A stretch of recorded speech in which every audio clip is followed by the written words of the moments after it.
बहुत पुरानी बात है। एक बार एक व्यक्ति ने तय किया कि उसे इस जीवन के हर मोह माया को त्याग देना है और सन्यासी बनना है। और वह ये सोच अपने गुरु के पास आ गया और कहा, मुझे सन्यासी जीवन जीना है गुरुदेव। गुरु ने पूछा, क्या तुम सच में सन्यासी बनना चाहते हो?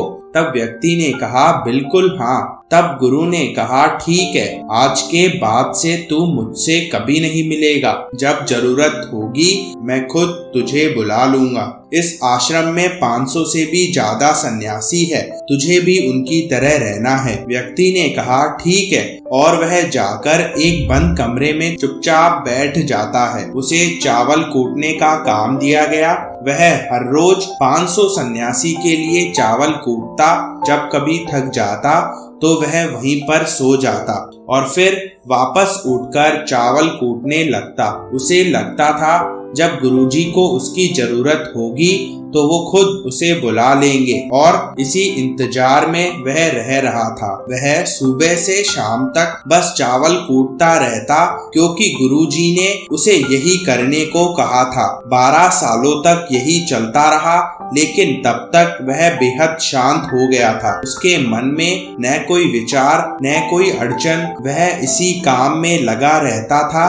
12 सालों में यह उसकी दिनचर्या बन चुकी थी। 12 साल बाद गुरु को लगा कि अब उनके जाने का वक्त आ गया है। उन्होंने सब में यह घोषणा करवा दी कि जो भी मेरा उत्तराधिकारी बनना चाहता है वह रात को मेरे कमरे की दीवार को फांदकर आएगा और 4 पंक्ति लिखकर जाएगा। उस पंक्ति में जीवन को कैसे सही तरह से जीना है उसे लिखना होगा। जीवन का सत्य लिखना होगा, लेकिन यह उसे स्वयं से ही लिखना है। खुद के अनुभव बताने होंगे। वह सभी गुरु को मानते थे, उनके शिष्य थे, लेकिन सब उन्हें इस तरह धोखा नहीं देना चाहते थे। उनसे आगे खुद को प्रस्तुत करना आसान नहीं था। हिम्मत तो सभी शिष्यों में थी, लेकिन ये काम कोई करना नहीं चाह रहा था। उनमें से एक विद्वान ने यह दिखाया कि वो दीवार फांदकर कमरे की दीवार पर 4 पंक्तियां लिख आया, जिसमें लिखा था कि मन एक दर्पण की तरह है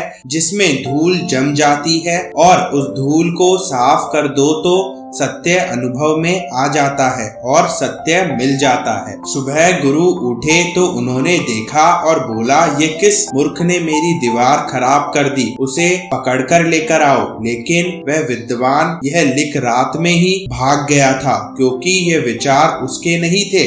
उसने जाते समय अपने मित्रों से कहा था कि अगर गुरु को ये लिखा हुआ पसंद आ जाए तो मुझे बता देना, परंतु अगर वह क्रोधित हो जाए तो उन्हें मेरा पता मत बताना। सब चिंतित हो गए थे।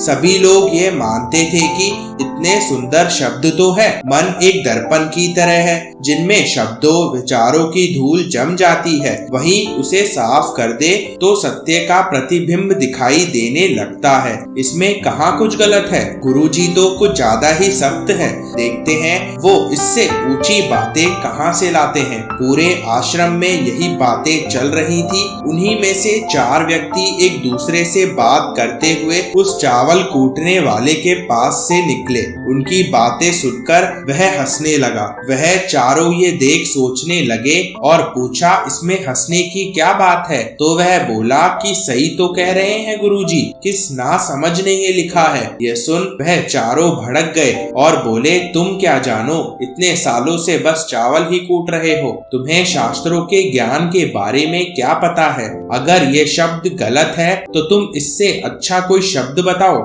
वह व्यक्ति बोला, ठीक है, मैं इतने सालों में चावल कूटते कूटते लिखना भूल गया हूँ, किसी और को लिखना पड़ेगा। और हाँ, ये जान लो, मुझे उत्तराधिकारी बनने का कोई शौक नहीं है। अगर मुझे ये उपाधि मिली तो मैं कान पकड़ता हूँ और विचार नहीं बताने वाला।